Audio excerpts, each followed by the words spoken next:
At Timeless Witnesses, we don't just tell stories. We take you across the threshold of time. You have just entered the most magnificent palace in Christendom, where candlelight reflects on the stone floors like mirrors, where power whispers in the soft rustle of silken skirts. But then, a deep breath breaks the illusion. The sweet perfume cannot mask the smell of people, the smell of truth, the smell of unwashed bodies. This is no fairy tale. This is history, naked, rotten, and powerful. The gentleman bowing before her with such exquisite courtly grace controls the fate of nations, commands armies that could level cities, yet his unwashed body harbors enough lice to populate a small village. The lady-in-waiting, averting her eyes so demurely as trying not to breathe through her nose because the queen's breath could fell a horse at 20 paces. Welcome to the real royal court, where power was absolute but soap was optional, where divine right meant never having to say you're sorry about your body odor, and where the phrase cleanliness is next to godliness was considered not just wrong but dangerously heretical.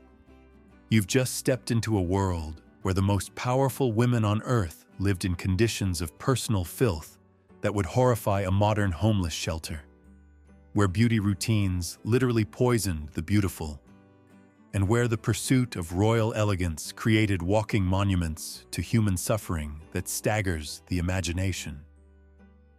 Before diving into these forgotten stories of survival and suffering, if you enjoy learning about the hidden truths of history, consider hitting that like button and subscribing for more content like this. And please comment below to let me know where you're listening from. I find it incredible that we're exploring these ancient stories together from different parts of the world, connected across time and space by our shared curiosity about the past. 1. The monthly bath ritual. It's 1580 and you're a servant in Queen Elizabeth I's court. Dawn breaks over Greenwich Palace as you receive the most dreaded assignment in all of England, preparing Her Majesty's monthly bath. Yes, monthly. The most powerful woman in the known world, with coffers that could buy nations, barely bathed once a month. Medical experts considered even this frequency dangerously excessive. 20 servants haul bucket after bucket of water from kitchens where fires have burned since midnight. The wooden tub sits like a medieval torture device, lined with finest linen to prevent splinters piercing royal flesh. But here's where true horror begins. Elizabeth layered Venetian ceruse, a lead-based skin whitener, daily without removing previous applications. As you help the queen disrobe, the magnitude becomes clear. Her face is a patchwork of cracked, flaking white paint built up into actual layers, geological strata of vanity and poison. When she steps into water, it immediately turns murky as months of accumulated cosmetics, sweat, and grime dissolve away. The lead-based makeup peels off in sheets like paint flaking from old buildings. The smell rising from that tub defied description. Metallic tang of lead mixed with vinegar-based cosmetics, layered over months-old human secretions, all warming to create an olfactory assault that could drop a grown man. You must stand attending your queen while your stomach churns and eyes water, watching dead skin come away in gray flakes mixed with white lead residue and brown stains of accumulated grime. Elizabeth I, like nearly all nobles and royals on the continent, used Venetian ceruse, a mixture of vinegar, water, and white lead. But the horror wasn't thickness. It was consistency and accumulation. Each morning brought fresh poison, painted over old poison, creating an ever-thickening mask of toxicity. Marie Antoinette turned her monthly baths into theatrical performances, The French queen would bathe in a full-length linen gown, surrounded by servants and courtiers, sometimes eating breakfast while sitting in the tub. Picture the Queen of France soaking in her own filth while nobles made polite conversation, and she delicately nibbled pastries. The psychological impact was devastating. These women commanded armies while their skin crawled with constant itching. Not normal, unwashed skin, but deep, maddening sensations of accumulated toxins working through their pores. Elizabeth's scalp was a nightmare of oils, dead skin, and hairstyling detritus. The lead caused hair loss requiring elaborate wigs that made problems worse. Most heartbreaking was how these queens maintained dignity while marinating in filth. They held court while fighting urges to scratch, made life and death decisions through constant physical discomfort, and presented themselves as divine representatives while slowly poisoning themselves in pursuit of impossible beauty standards. 2. The lead face paint nightmare. Step closer to Elizabeth Meinau's and her private chambers and true horror becomes clear. Her face painted white as snow isn't just makeup. It's a death mask applied fresh each morning over yesterday's layer and the day before that and weeks before that. The Queen's morning routine was a ritual of slow suicide. She awakened with yesterday's lead paint, cracked and flaking like dried mud.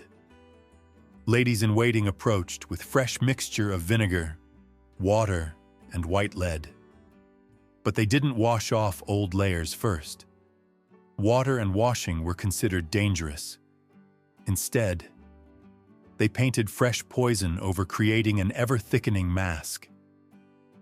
Elizabeth Vatte, like nearly all nobles and royals on the continent, used Venetian ceruse, a mixture of vinegar, water, and white lead. The lead seeped through skin day after day, year after year, causing mood swings, memory problems, and erratic behavior. Courtiers noted how her temper became volatile, how she forgot conversations mid-sentence. They attributed it to ruling pressures, never realizing their queen was poisoning herself for pale perfection. The smell alone overwhelmed senses. Lead has a distinctive metallic odor mixed with vinegar base and accumulated oils underneath. Close conversation with the queen required breathing through one's mouth to avoid gagging. The psychological effects were equally devastating. Lead poisoning causes paranoia, memory loss, and sudden rages that courtiers witnessed but couldn't understand. Physical effects created a vicious cycle. Lead caused hair loss, requiring increasingly elaborate wigs. It grayed and puckered skin, demanding thicker applications to hide damage. It rotted teeth and created breath so foul that courtiers learned to stand at specific distances during audiences. The very solution to each problem created worse problems, trapping these women in cycles of escalating toxicity. This wasn't vanity, it was addiction. The lead provided a temporary sense of perfection, a ghostly pallor that represented divine purity in an age obsessed with pale skin. But like any addiction, tolerance built up. What started as light applications became thick masks as skin became increasingly damaged and discolored. The queens became prisoners of their own pursuit of beauty, slowly dying for an impossible standard that killed them from outside in. 3. The Great Lice Epidemic. The 17th century British King James III was said to never bathe, causing the rooms he frequented to be filled with lice. But this wasn't just a personal problem. It was a palace-wide infestation that turned the highest levels of government into a crawling nightmare where power meetings became exercises in not scratching. Lady Anne Clifford wrote that when visiting the king's chambers, She and her family were all lousy by sitting in the chamber of Sir Thomas Erskine. Imagine that moment. You're a high-ranking noble, dressed in finest silks and jewels, sitting for an audience with the king. Within minutes, you feel the first telltale tickling, then another. Soon your entire body crawls with parasites that have migrated from furniture, wall hangings, even the king himself. Lice were more than a nuisance. They spread disease, typhoid fever, transmitted by body lice, killed more soldiers than wars. These tiny creatures, gorged on royal blood, carried the disease from person to person, even in the highest echelons of society. Every handshake, every bow, every intimate conversation could be an opportunity to transmit a deadly disease. King James the Braidedly wore the same clothes for months, even sleeping in them. His hat remained on his head for weeks, until it rotted and fell apart. Every fiber of his body became an ideal breeding ground for parasites. The royal chambers must have looked like something out of a horror movie. Dark corners filled with insects, furniture that seemed to move because it was covered in layers of crawling lice, and the sound of scratching echoed through the corridors of power. The level of mental torture was immeasurable. Imagine trying to conduct diplomatic negotiations while your entire body itches. Picture attempting to maintain royal dignity while parasites crawl across your scalp during state ceremonies. These weren't just uncomfortable nobles. They were human beings driven to near madness by constant assault of creatures feeding on their blood. Court ceremonies became grotesque theater, where everyone participated in collective denial. Nobles would stand in elaborate formation, bowing and curtsying with perfect protocol, while frantically trying not to scratch. The rustling of silk gowns mixed with barely audible sounds of fingernails against fabric, as courtiers fought losing battles against armies of insects. Women's elaborate hairstyles became perfect breeding grounds. Hair was combed, curled, greased with a mix of bear or ox fat, and then dusted with powder. And what with not bathing and not having particularly good hygiene, fleas were pretty much on every head. So some fashionable women carried long, thin sticks with claws for scratching their heads with. Picture the daily reality: towering hair constructions held together with animal fat, providing warm, moist environments perfect for insect reproduction.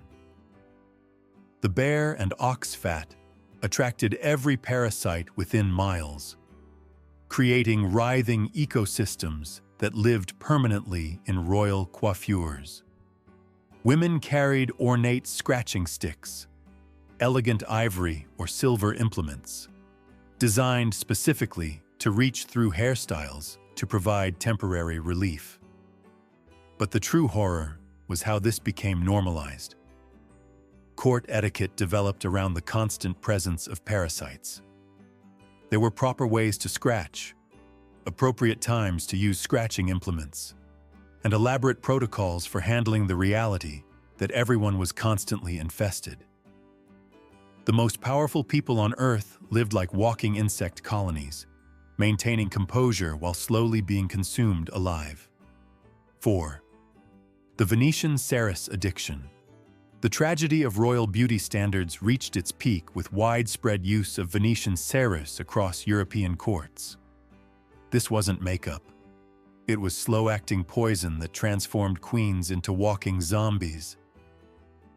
Their minds increasingly addled as their beauty routine literally killed them from outside in. The mixture was deceptively simple: white bead ground into powder, mixed with vinegar to create paste that dried to ghostly white finish. But the application process revealed true horror. Noble women didn't wear this for special occasions. They wore it every single day, often reapplying over unwashed layers built up over weeks. Picture a 16th century queen's morning routine. She awakens with yesterday's face cracked and peeling. Ladies in waiting approach with brushes and familiar white paste. They don't cleanse first water. Was dangerous.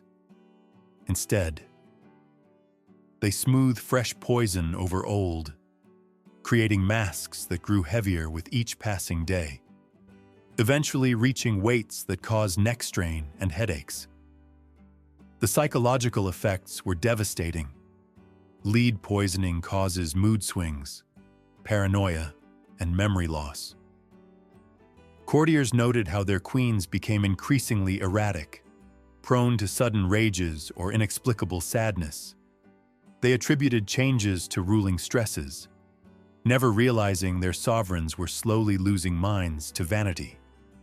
Physical effects created horror shows. Lead caused hair loss, so women wore increasingly elaborate wigs that further damaged scalps.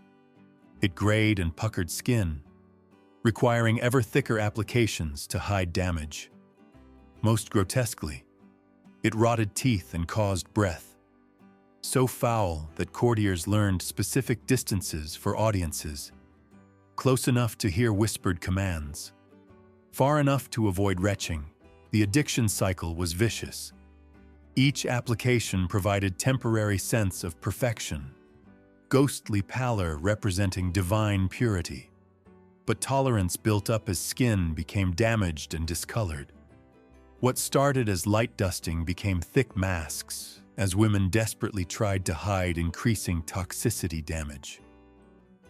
They became prisoners of their own beauty pursuit, slowly dying for impossible standards.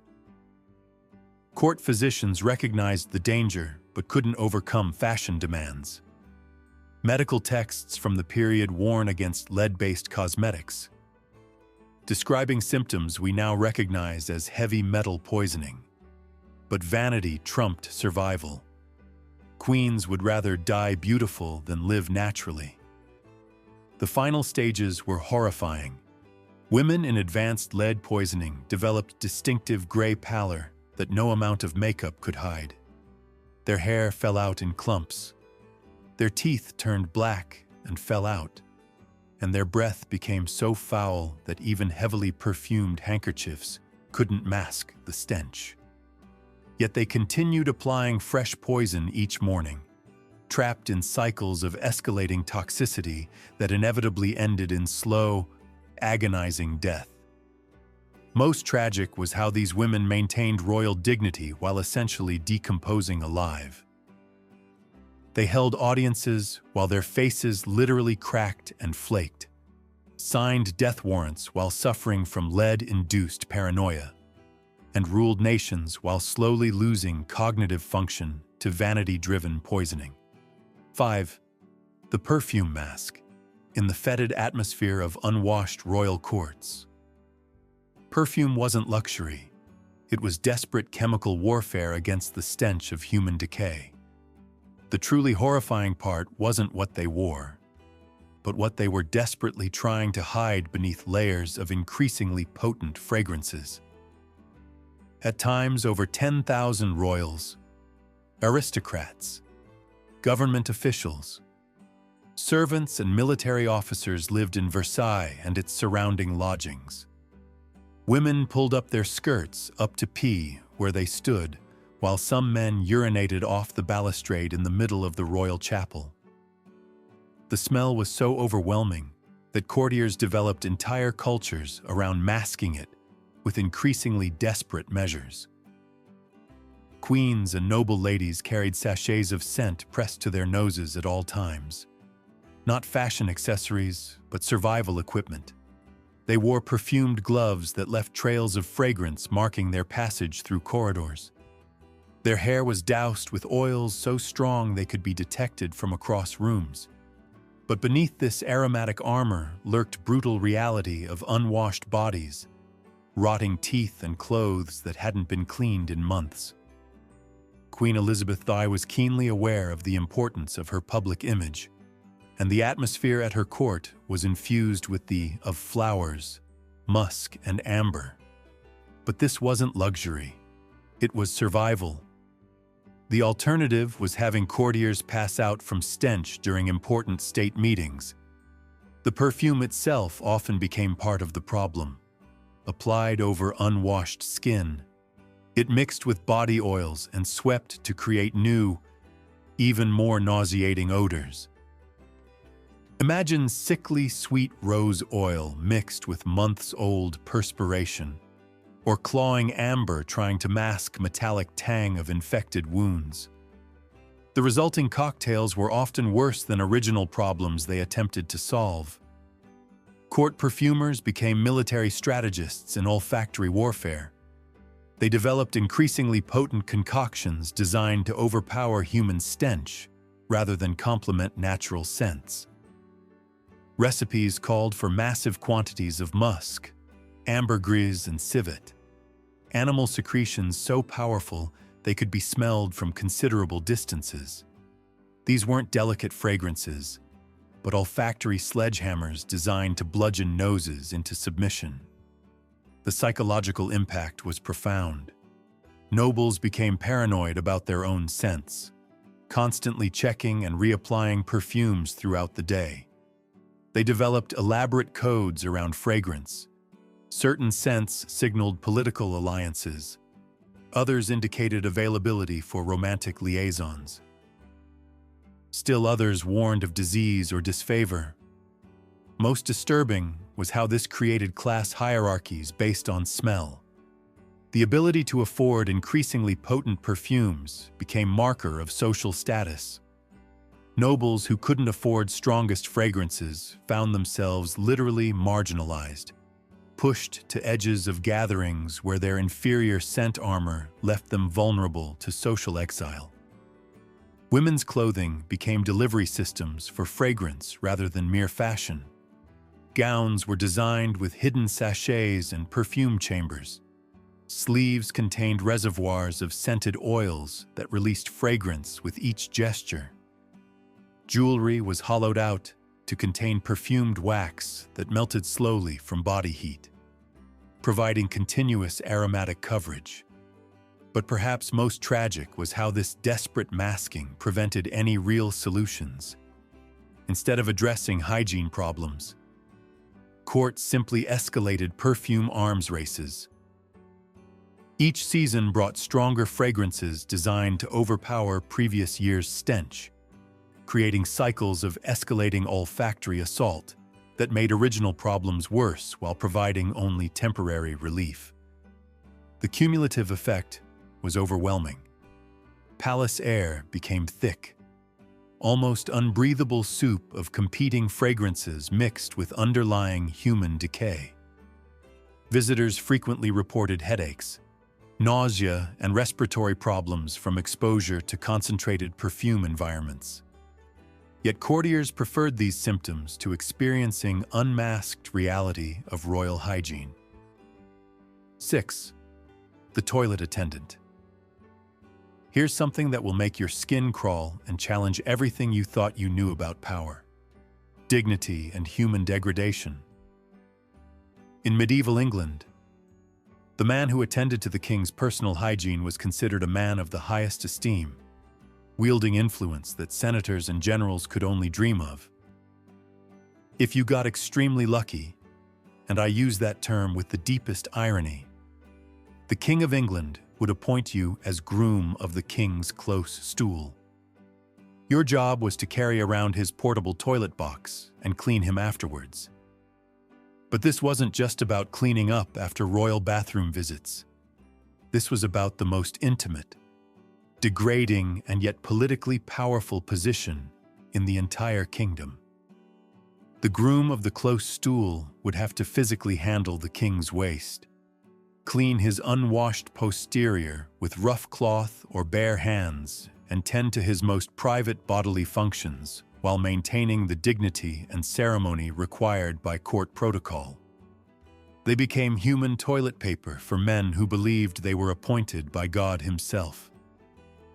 Picture the daily reality of this position during the reign of a king who rarely bathed, whose diet consisted of massive quantities of meat that rotted in his gut, and whose body was riddled with infections. Open sores and diseases that would make a modern doctor recoil in horror. You wake each morning knowing that within hours you'll be kneeling behind the most powerful man in England, cleaning excrement from body parts that haven't seen soap in months, breathing air thick with the stench of royal bowel movements, mixed with infected wounds and unwashed flesh. The groom of the stool was privy to the king's confidence and would often learn many court secrets. The groom of the stool eventually rose to a position of considerable influence, participating in policy-making at the highest levels. There was no stigma associated with his menial duties, quite the opposite. These men became some of the most politically powerful individuals in the kingdom, precisely because they had access to the king during his most vulnerable and private moments. Imagine the psychological profile required for this position. You're handling the literal waste of an unwashed monarch who might not have bathed in months, whose clothes haven't been changed in weeks, whose body is riddled with infections and separating sores.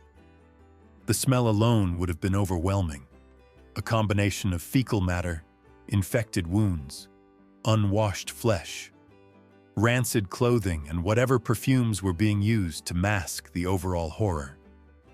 Yet you must maintain perfect composure, speak when spoken to, offer counsel when asked, and never ever show revulsion or disgust. But here's where it gets truly psychologically disturbing. These men developed genuine emotional bonds with the kings they served. They knew when the monarch was ill before anyone else, understood his physical weaknesses, observed his bodily functions with clinical precision, and used this intimate knowledge to gain political advantage. They became human confessionals for royal bodies that were falling apart, repositories for the most degrading aspects of absolute power. The king would often conduct business while using his close stool, making decisions that affected millions of lives while his groom knelt behind him with cleaning cloths. Treaties were signed, wars were declared, and executions were ordered in rooms reeking of royal excrement. The most important conversations in English history took place while one man wiped another's unwashed backside. Consider the power dynamics at play. The king, despite his absolute authority, was completely vulnerable and dependent during these moments. The groom literally held the king's physical comfort and dignity in his hands. This intimate knowledge of royal bodily functions became a form of political currency that could be used to influence policy, gain access to restricted information, and build alliances with other powerful court figures. The position often passed from father to son, creating dynasties of royal toilet attendants who accumulated wealth, property, and political influence across generations. These families knew the most intimate secrets of English royalty. Not just political secrets, but physical ones.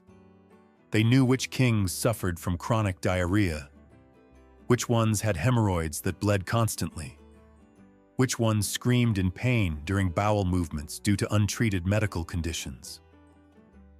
Most disturbing of all was how this arrangement normalized the complete degradation of human dignity in service to power.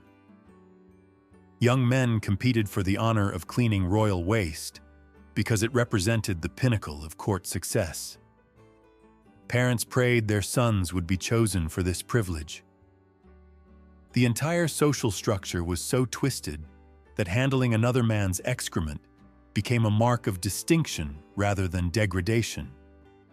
The grooms developed specialized techniques for their work, using different cloths for different purposes, learning to predict the king's bodily rhythms, understanding which foods cause which types of digestive distress.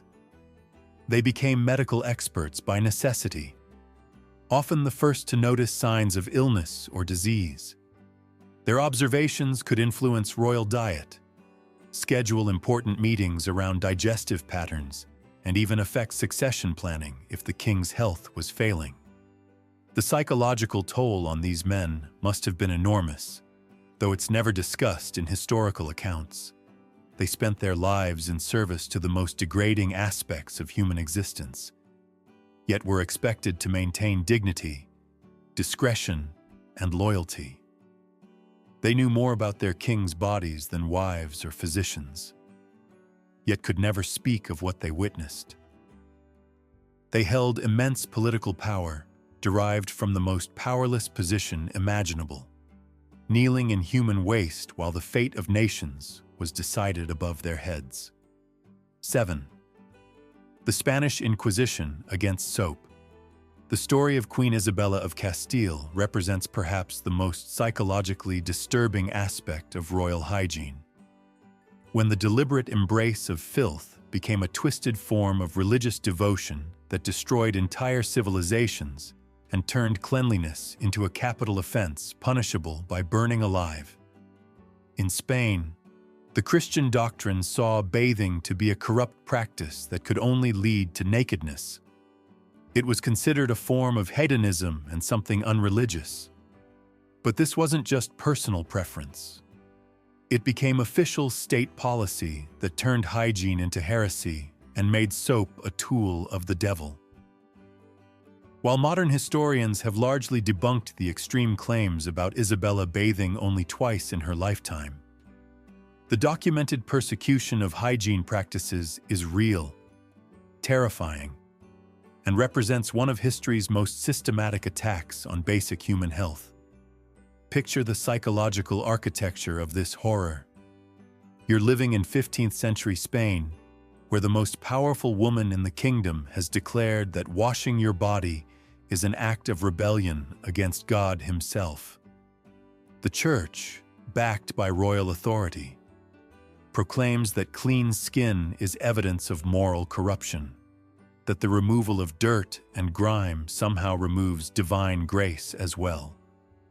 Priests deliver sermons explaining how suffering through filth brings you closer to Christ's suffering on the cross. After the conquest of Granada by the Christians, the Muslims of Spain not only had to give up their religion to survive the Inquisition, they also had to give up bathing. Isabella and Ferdinand ordered the Muslim baths to be destroyed, and bathing was strictly forbidden. This wasn't just about religious conversion, it was about the systematic destruction of an entire culture's approach to human dignity and health. Imagine the psychological torture of this policy. You're a Muslim living under Christian rule, and suddenly your daily ablutions, a cornerstone of your faith and personal hygiene, become a capital offense. Inquisitors would inspect homes for signs of bathing, being caught with soap, clean clothes, or bathing facilities could result in being burned alive as a heretic. The very act of washing your face became evidence of secret Islamic practice that could doom your entire family. The Inquisition developed sophisticated methods for detecting bathing. They looked for homes that used too much water, investigated families whose clothing appeared too clean, and questioned neighbors about suspicious washing activities. Children were encouraged to inform on parents who bathed regularly. Servants were interrogated about their masters' hygiene habits. The entire social structure became a surveillance network designed to detect and punish cleanliness. When Columbus mentioned about the daily bathing habits of the natives of the Bahamas and the Caribbean, Isabella was horrified and commanded her new subjects to stop this blasphemous bathing practice at once. The clean, healthy indigenous people of the Americas were forced to abandon their hygiene practices in favor of European filth, literally spreading disease and death in the name of Christian purity. Picture that moment of first contact. Spanish conquistadors, unwashed for months and riddled with diseases unknown in the Americas, encounter indigenous peoples whose daily bathing rituals had kept them healthy for centuries. Instead of learning from these superior hygiene practices, the Spanish declared them satanic and systematically destroyed the infrastructure that supported cleanliness in the New World.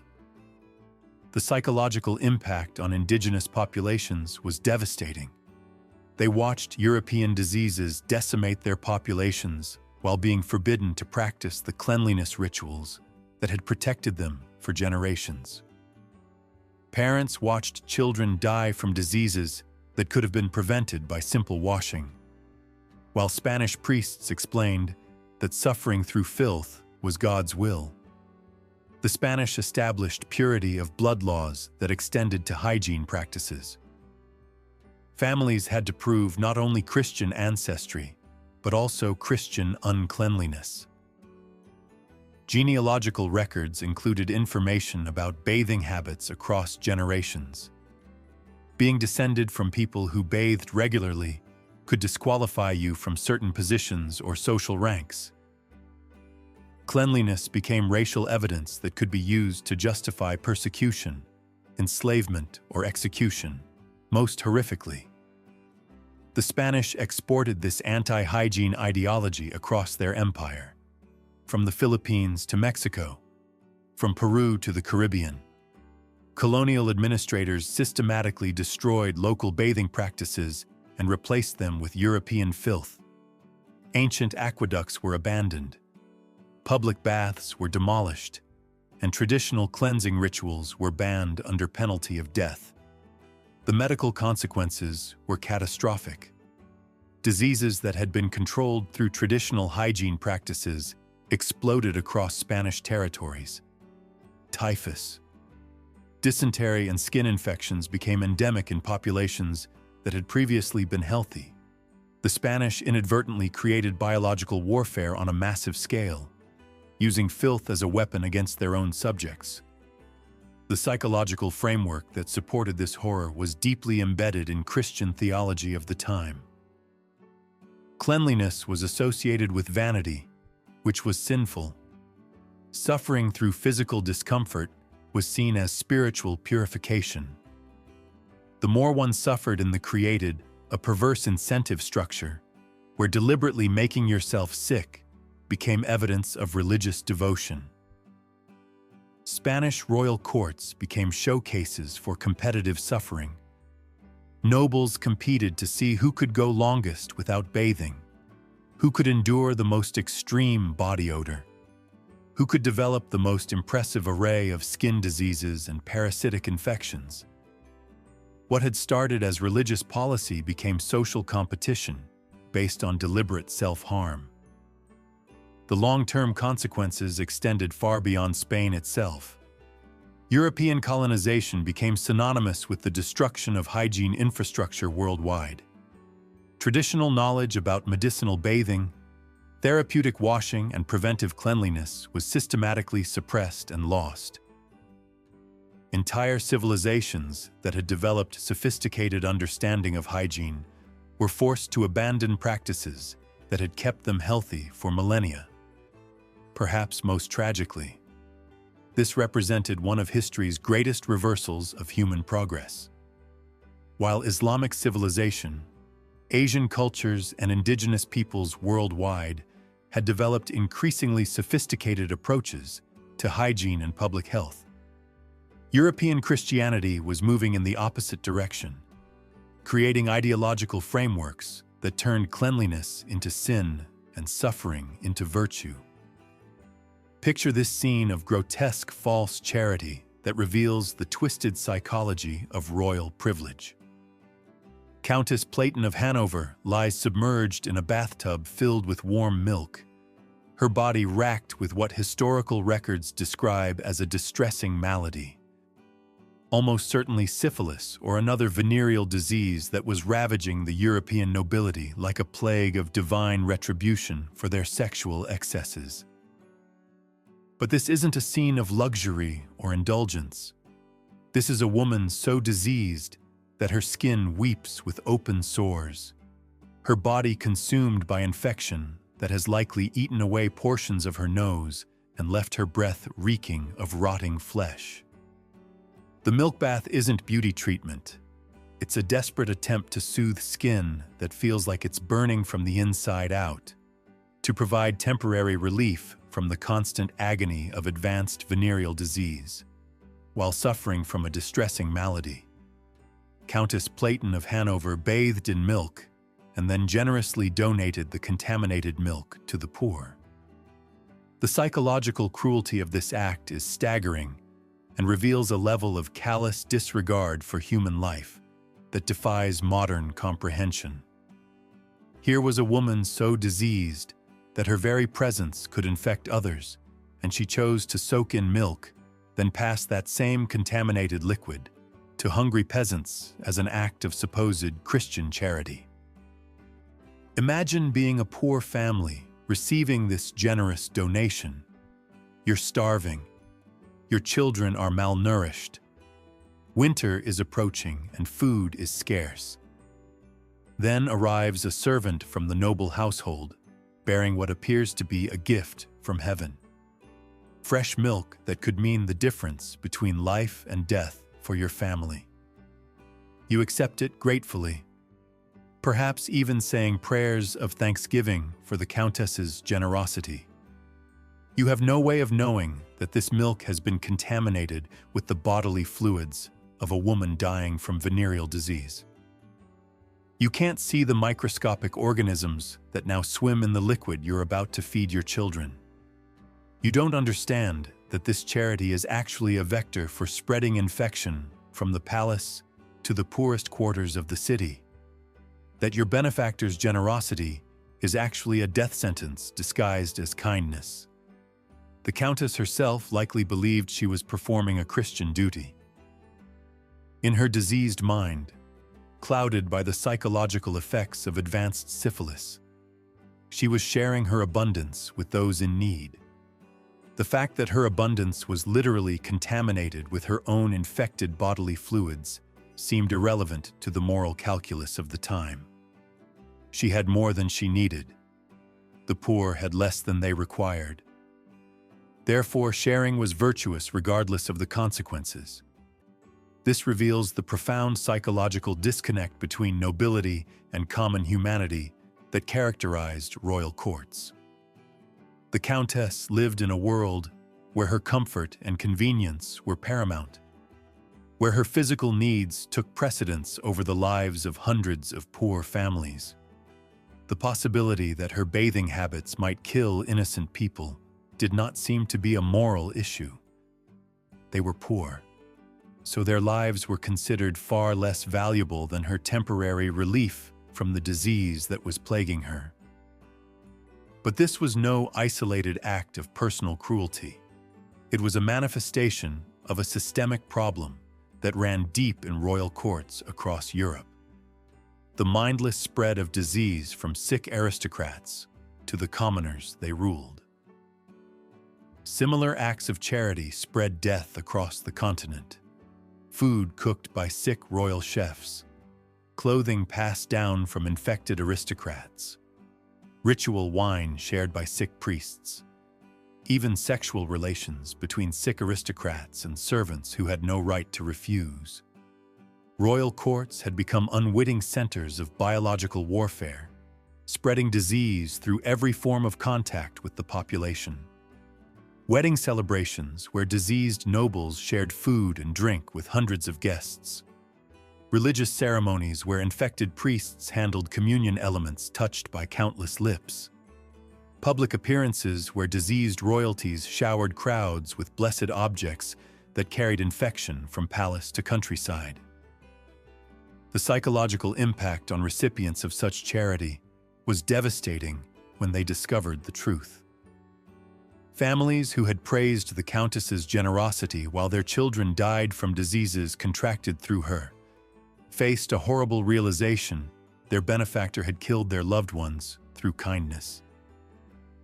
The very act they had celebrated as evidence of noble virtue was actually murder disguised as charity. Most disturbing was how this pattern repeated across generations without anyone learning from the consequences. Court records show similar incidents involving other nobles who donated contaminated food, infected clothing, and diseased livestock to poor communities. The nobility seemed incapable of understanding that their diseases could affect others. Or perhaps they simply didn't care enough about common people to consider the consequences of their actions. The medical ignorance of the time contributed to these horrors. But willful blindness played an equally important role. Some court physicians understood disease transmission well enough to advise against such practices, but their warnings were ignored when they conflicted with noble convenience or vanity. The desire to appear charitable outweighed concerns about public health, even when the consequences were mass death among vulnerable populations. This represented the ultimate corruption of Christian charity, turning acts of giving into instruments of death, transforming virtuous impulses into vectors for biological warfare. The Countess probably died believing she had lived a generous, charitable life, never understanding that her kindness had killed more people than deliberate cruelty could have accomplished. The elaborate hairstyles of royal women weren't just fashion statements. They were portable ecosystems of filth, decay, and living parasites that would make a modern person vomit on sight and run screaming from any room where such horrors existed. These towering monuments to vanity were actually biological disasters that transformed human heads into breeding grounds for creatures that fed on royal flesh, while their hosts maintained perfect composure in public. Hair was combed, curled, greased with a mix of bear or ox fat, nice knot, and then dusted with powder. And what with not bathing and not having particularly good hygiene. Fleas were pretty much on every head, so some fashionable women carried long, thin sticks with claws for scratching their heads with. But this barely scratches the surface of the true horror that was royal hair care in the medieval and Renaissance periods. Picture the daily routine of constructing these towering monuments to vanity. The process began before dawn, with servants who had drawn the short straw for hair duty. The Queen's natural hair. What remained of it after months of chemical damage and parasite infestation would first be coated with rendered animal fat that had been prepared in palace kitchens from bear or ox carcasses. This wasn't refined, processed fat like modern cosmetic ingredients, but thick, rancid grease that carried the smell and texture of rotting meat. The stench alone would have been overwhelming. Fresh animal fat has a distinctive nauseating odor that becomes exponentially worse as it ages and turns rancid, mixed with unwashed human hair that hadn't been properly cleaned in weeks or months, seasoned with the accumulated detritus of previous styling sessions, and warmed by body heat. This created an olfactory assault that could drop a grown person to their knees. But the smell was just the beginning. This grease attracted every insect within miles, creating a writhing ecosystem that lived permanently in the Queen's coiffure. Fleas, lice, ticks, and various flying insects were drawn to the warm, moist environment like moths to flame. They didn't just visit, they moved in permanently, establishing breeding colonies that turned royal heads into living insect cities. The insects weren't just passengers. They were active participants in a biological horror show that played out on the Queen's scalp every moment of every day. Fleas would lay eggs in the grease that served as both food source and nursery for their offspring. Lice would burrow into accumulated layers of fat and dead skin, creating tunnels and chambers where they could reproduce in safety. The Queen's head became a maternity ward for parasites that fed on her blood while she slept, conducted state business, and attended religious ceremonies. The powder applied on top of this biological stew served multiple purposes, none of them hygienic. It was supposed to absorb excess grease and provide fashionable coloring: blue, pink, gold, or traditional white, but it quickly mixed with the animal fat, insect waste, and accumulated grime to create a paste-like substance that hardened into a helmet of filth that couldn't be removed without literally cutting it away from the scalp. Women's hair was often left in these elaborate styles for weeks at a time because the construction process was so labor-intensive and expensive. During this period, the biological ecosystem continued to evolve and expand. Dead insects would accumulate in layers, providing food for scavenger insects that fed on decomposing matter. The queen's hairstyle became a complete food chain with predators, prey, and decomposers all living in the same cramped environment. The psychological impact was perhaps worse than the physical horror. These women had to maintain perfect composure while their scalps crawled with vermin that never stopped moving, eating, reproducing, and dying. They carried special scratching sticks, essentially long ivory or silver picks decorated with jewels to match their gowns, that they could discreetly insert into their hairstyles to provide temporary relief from the constant itching and crawling sensations. Imagine trying to conduct a diplomatic meeting while parasites literally ate away at your scalp. Picture attempting to maintain royal dignity during religious ceremonies while insects crawled across your forehead and down your neck. These women had to smile, nod, and speak coherently while fighting the constant urge to tear their elaborate hairstyles apart and scratch until they drew blood. The structures themselves could take 6 to 8 hours to construct and were often left in place for 2 to 3 weeks. During this time, the hair underneath would mat and tangle, creating an even more perfect breeding ground for insects and bacteria. Some women developed permanent bald patches, where the weight and constant insect activity had destroyed their natural hair completely. Others suffered from chronic scalp infections that created open wounds that attracted even more parasites. The smell emanating from these hairstyles was so overwhelming that courtiers developed elaborate codes for positioning themselves during audiences. Everyone knew to stand upwind of the queen when possible, to breathe through their mouths during close conversations, and to carry perfumed handkerchiefs that could be discreetly pressed to their noses when the stench became unbearable. But perhaps most disturbing was how this horror became normalized and even celebrated as the height of fashion and sophistication. The more elaborate your hairstyle, the more insects it could support. The stronger it smelled, the higher your social status. Women competed to see who could construct the most towering, complex, parasite-infested hair sculptures. What should have been recognized as a public health crisis became a fashion competition, where the prize was the most disgusting head of hair in the kingdom. The construction of these hairstyles required teams of servants who risked their own health to serve royal vanity. Hairstylists worked in shifts because prolonged exposure to the stench and insect activity could cause nausea, respiratory problems, and parasitic infections. They developed specialized tools for working around living insects, techniques for avoiding the worst concentrations of vermin, and strategies for completing their work as quickly as possible to minimize exposure.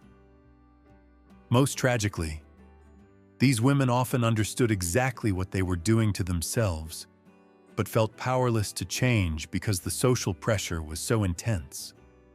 Court records include private letters where noble ladies expressed disgust with their own hair care routines, described the constant itching and discomfort, and longed for simpler, cleaner approaches to beauty.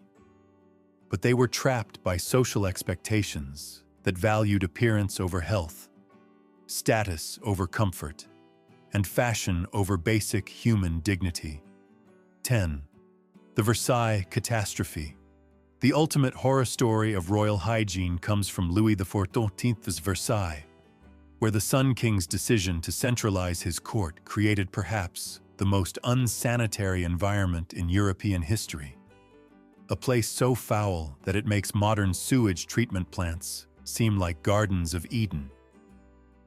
At times, over 10,000 royals, aristocrats, government officials, servants and military officers lived in Versailles and its surrounding lodgings, creating a concentration of human waste, disease and biological decay that defied every natural law of sanitation and transformed the most beautiful palace in the world into a gilded cesspit of unimaginable proportions.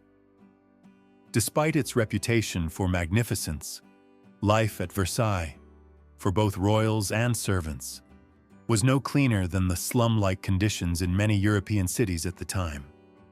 Women pulled up their skirts up to pee where they stood, while some men urinated off the balustrade in the middle of the royal chapel. This wasn't occasional emergency relief. This was the normal, accepted method of handling bodily functions in a palace that housed more people than most cities, but had virtually no functional toilet facilities. Picture walking through the most famous palace in the world during the height of its glory. Golden walls gleaming in candlelight, priceless artwork adorning every surface, mirrors reflecting infinite images of luxury and power. But your feet splash through puddles of urine that soak into imported carpets worth fortunes. The constant sound of trickling liquid echoes through corridors as courtiers relieve themselves wherever they happen to be standing. The smell of human waste mingles with expensive perfumes to create an olfactory nightmare that burns your nostrils and makes your eyes water. According to historian Tony Sporforth, Marie Antoinette was once hit by human waste being thrown out the window as she walked through an interior courtyard. Imagine that moment. The Queen of France, dressed in silks and jewels worth more than entire provinces, walking through her own palace when human excrement literally falls from the sky onto her elaborate gown. This wasn't a freak accident.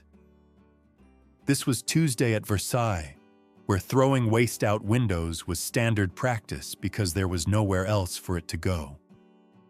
The infrastructure simply couldn't handle the human load that the Sun King's ego had created. Louis XIV had moved his entire court to Versailles permanently, concentrating more people in one location than they had ever been designed to support. The heavily trafficked latrines often leaked into the bedrooms below them, while blockages and corrosion in the palace's iron and lead pipes were known to occasionally poison everything in Marie Antoinette's kitchen. Imagine being Queen of France and having sewage leak into your food preparation areas. Picture trying to maintain royal dignity while human waste literally drips from the ceiling onto your dining table during state banquets.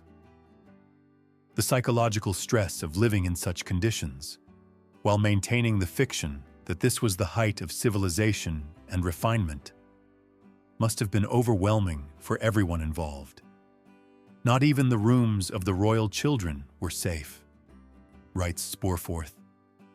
The future kings and queens of France were raised in an environment that was essentially a beautiful cesspit, where excrement was as common as silk and jewels. Children who would one day rule empires learned to walk by avoiding puddles of human waste in palace corridors. They played games while breathing air thick with the stench of 10,000 people's bodily functions. The smell throughout the palace must have been indescribable, with 10,000 people producing waste every day, and only primitive sewage systems that frequently backed up or overflowed. The air would have been thick with the stench of human excrement, unwashed bodies, rotting food, infected wounds, and whatever perfumes people used to try to mask the horror. Breathing became an act of willpower that required constant mental preparation. But the psychological horror went deeper than just physical discomfort. This was supposed to be the center of civilization, the pinnacle of human achievement, the earthly representation of divine order. Ambassadors came from across the world to witness French sophistication and refinement. Instead, they found themselves wading through human waste while trying to conduct diplomatic negotiations with people who hadn't bathed in months and whose breath could knock them unconscious. The courtiers developed elaborate coping mechanisms that reveal the depths of their psychological adaptation to horror. They learned to identify the safest areas of the palace where waste accumulation was minimal. They developed codes for warning each other about fresh deposits of excrement. They mastered techniques for walking through corridors without stepping in human waste, strategies for positioning themselves during ceremonies to avoid the worst smells, and methods for breathing that minimized their exposure to toxic air.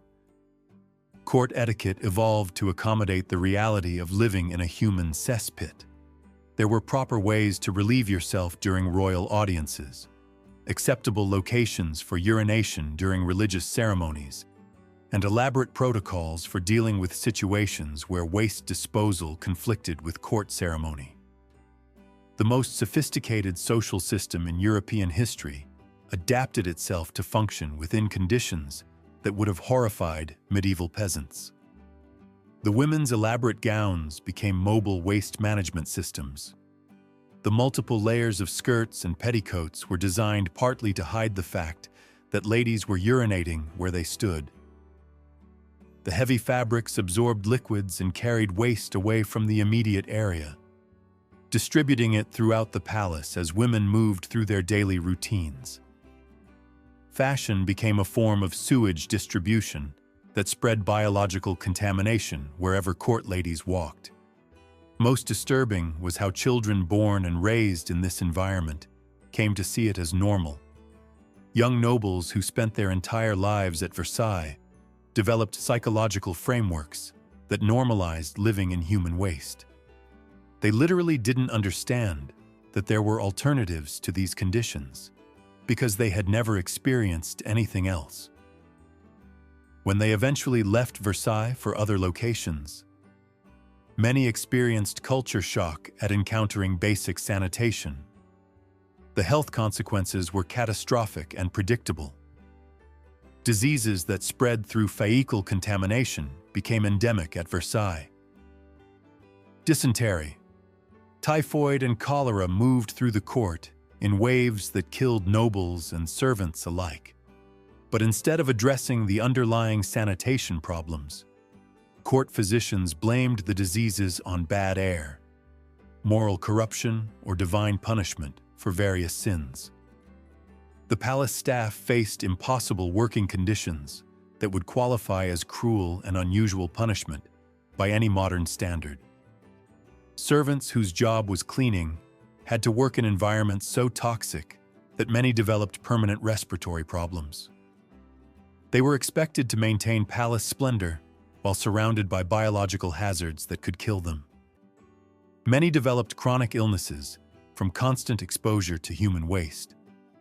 But they couldn't quit because royal service was often their only option for survival.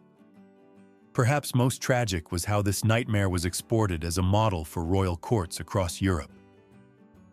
Other monarchs visited Versailles and returned home trying to recreate its magnificence, without understanding that they were actually recreating a public health disaster. The Versailles model spread across European palaces, multiplying the horror and creating networks of royal cesspits that competed to see which could house more people in more unsanitary conditions.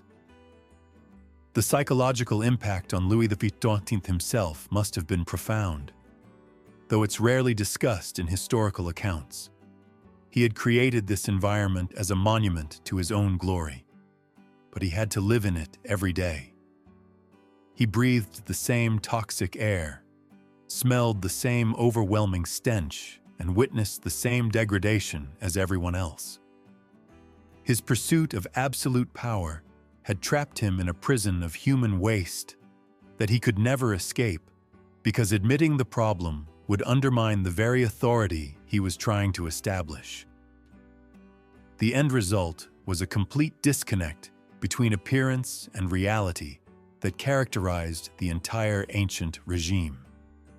Versailles looked magnificent in paintings and descriptions, but the lived experience was a daily nightmare of biological horror that slowly drove its inhabitants mad with the contradiction between what they were supposed to represent and what they actually lived through.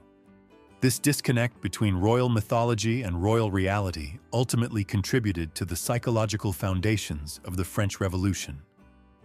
When common people finally understood that their supposedly superior rulers were actually living like animals in a golden cage made of their own waste. As we step back from these horrifying glimpses into the reality of royal life, one truth becomes undeniable. The fairy tale of clean, beautiful royalty is just that. A fairy tale constructed by people who never had to live the reality. These weren't stories about dirty people in pretty clothes.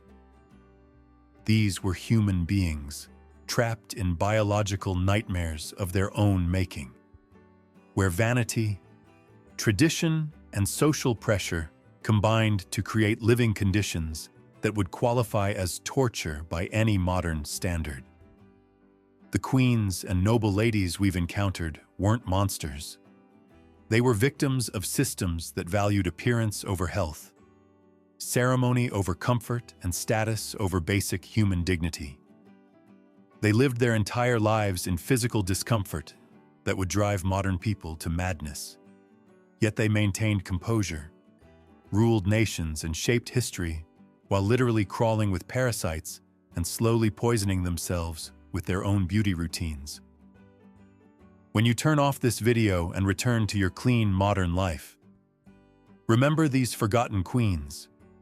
Remember that beneath all the crowns and ceremony, these were just people.